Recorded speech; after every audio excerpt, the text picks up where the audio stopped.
Hey guys, I am Big John at Big Man, Alaska. We are creating a brand new playlist. We're going to be running around town showing you Anchorage's ins and outs. Some of these neighborhoods are going to be beautiful. Some of them are going to be a little bit off the wall. Today's neighborhood that we're going to travel through is something me and the wife went through yesterday. It's called Riviera Terrace, and it's right here in the heart of downtown Anchorage. And it's a little bit off type of neighborhood, and I hope you enjoy.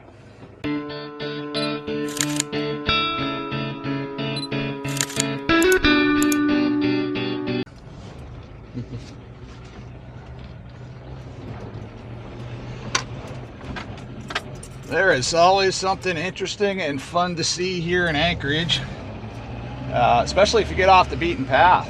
And like I said, today we're going to be checking out a trailer park.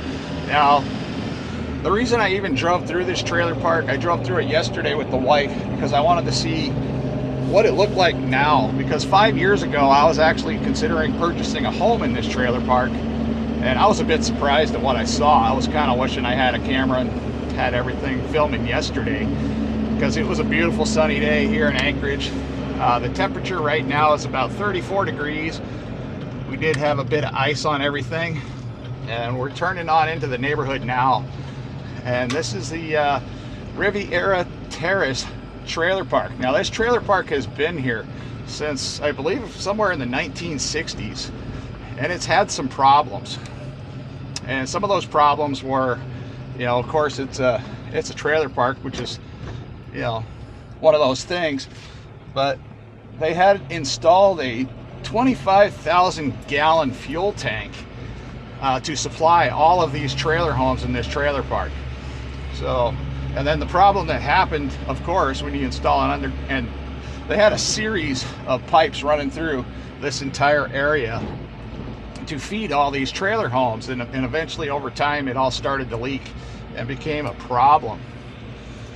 And then they had to come in here with environmental and do a whole bunch of cleanup, with absorbs and stuff like that. But yeah, I mean, this trailer park definitely doesn't look like it used to when I was looking at a home here. And I don't even know if that home is still in here. I mean, we got a lot of cats running around. We got dogs. It's looking pretty rough right now compared to what it used to look like. And there's some really interesting homes in here. And when I came here 5 years ago, I actually liked the neighborhood. I came in the springtime, early summer, and it was, there's no snow on the ground at that time. And if you're looking for any place to live, mobile home, apartment, or anything like that, it's really important to get out and scout around this time of year, and also during the winter time, just to see, wow, that is a beautiful car. It looks like an old Impala over there. It's just a good idea to see what it looks like before you actually commit to moving in. This poor place over here is all burnt down. They're just going to leave it there until later in the summer. It costs a lot of money to remove these burnt down trailer homes, once they catch on fire. And they're a real pain in the butt. And I believe this place over here on the right was the one I was looking at purchasing at one point. It was a very small home, but it was inexpensive. I believe it was only about $8,000 when I was looking at it, and it needed a lot of work. Yeah, it was just needed a whole bunch of work. So I passed on that opportunity, and we wound up buying a trailer home in a little bit better community, not too far away from here. But I've always been fascinated how the other half of Anchorage lives, because the majority of people that live in here, just like any neighborhood here in Anchorage, just because it looks like crap at times doesn't mean they're not good people. And some of these people have been here, generations, since the 1960s up until now. And then they just hand down, the trailer or whatever to one of their relatives, and so on goes the circle of life in these trailer parks. But yeah, as you can see, this place here has just been a mess for the entire winter. And I just thought it would be interesting to get out and just check out the place and see how it looked now. I wish I did get in here yesterday when it was when it was sunnier outside. But I mean, just imagine, oh, these keys. I'm gonna have to get rid of these keys. They're just loud. We're gonna have to, thankfully I got these on a carabiner, so it's not too big of a deal. But yeah, I can move those out of the way so they're not rattling around making a bunch of noise. But a lot of these people that live here, they work in the service industry. They might work for local places like Walmart, work at some of the Speedy Lube type places. They might be people that come and deliver your auto parts. You just don't know. A lot of them are, you know, makeshift mechanics and stuff like that. And of course, you're going to have your drug dealers no matter where you go. And that is not exclusive to any neighborhood here in Alaska. Drugs have just always been an issue up here, no matter where you go. But I don't remember this lot over here being as junked up as it was. And 5 years ago, there used to be a road that went straight ahead here, and I got it all blocked off because there's a creek that runs through here, and there used to be a small bridge that used to take me across there. And that was one of the things I was worried about when I was looking at the homes in here, because you know, it's potentially a floodplain, because the creek is literally right there behind these homes over here off to the right. And this neighborhood has a tendency to flood a little bit, and the ground underneath this neighborhood is incredibly soft. So I mean, your trailers move around up here in Alaska. It's just really weird how they move. So in the wintertime, my personal trailer tends to jack up a little bit in the air. And then, you know, in the summertime, it drops a little bit, and the same goes for my entryway and stuff like that. But it's, you know, trailer park life is totally different up here, but it's totally doable. And not all of these trailer parks look like this, by the way, because we're going to take you around in some other videos to take a look-see around to see some of the nicer trailer parks in Anchorage and get a good view of those as well.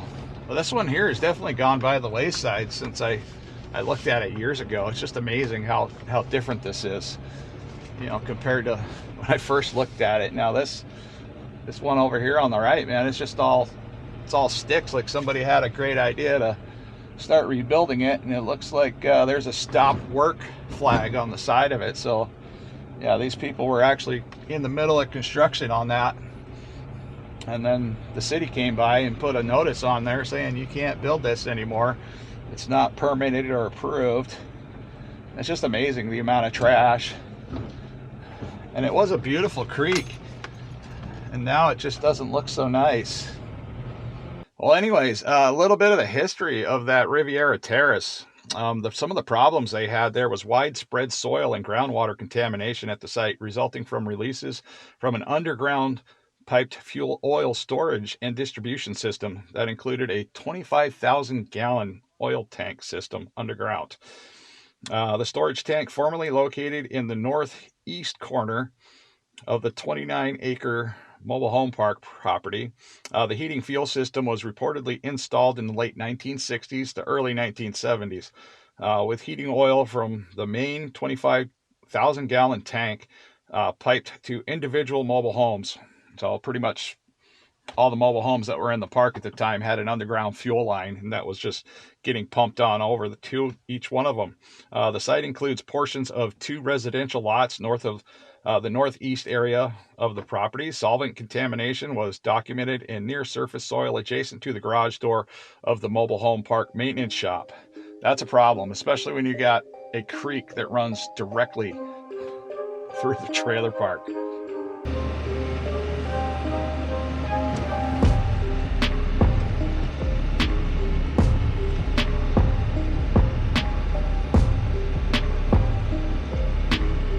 I just went down the road and turned around. We're gonna head back on this way.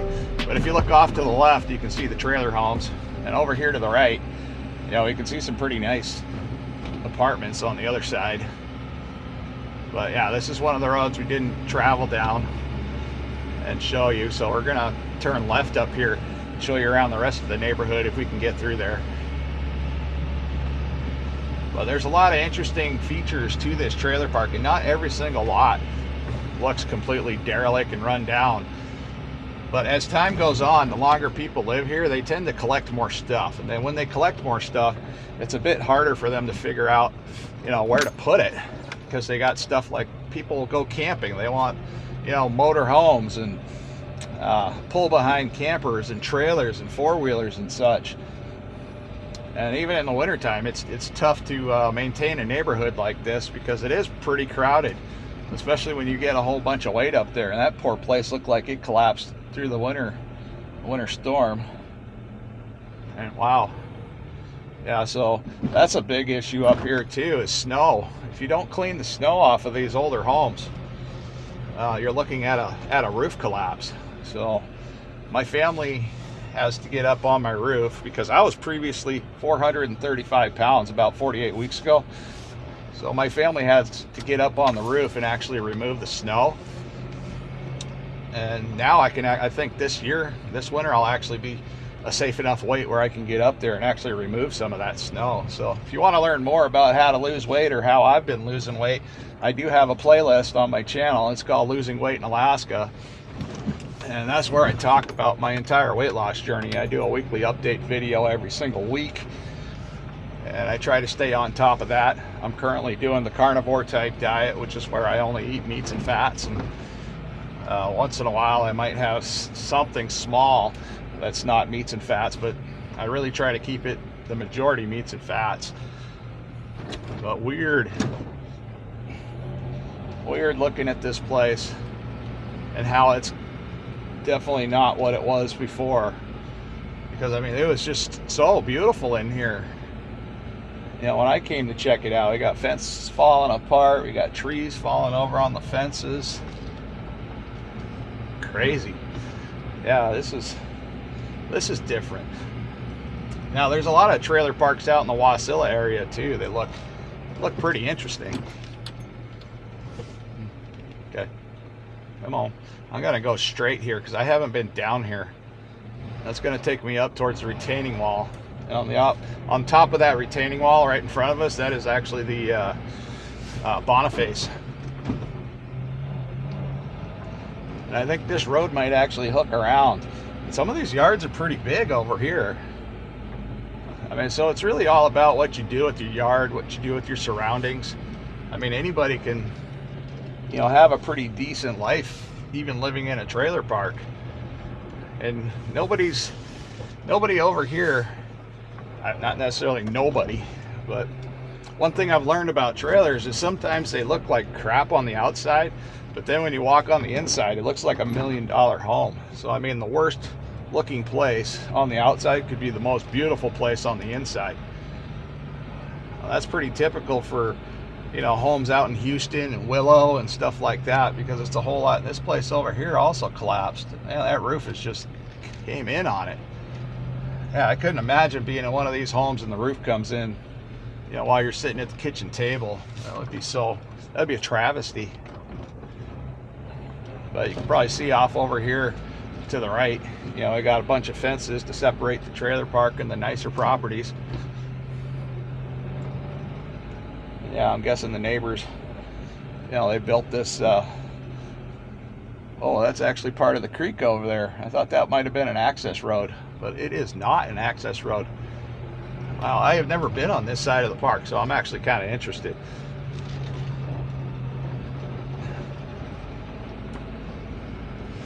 Yeah, definitely tons to see coming through here.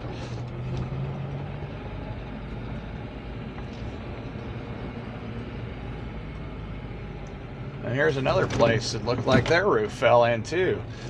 So far since I've been driving around, I've counted at least 3 structures with a fallen in roof from the previous winter. So maybe somebody was starting to do work on it, and then they, maybe went south for the winter or did something else, and then the roofs just came in while they were gone. That happens too. So yeah, you can't have property unattended up here for too long. Wow, this is crazy. Huh. So we're gonna head back out of here. But yeah, I'm pretty sure even if there was a great deal back in here, I wouldn't purchase one of these homes.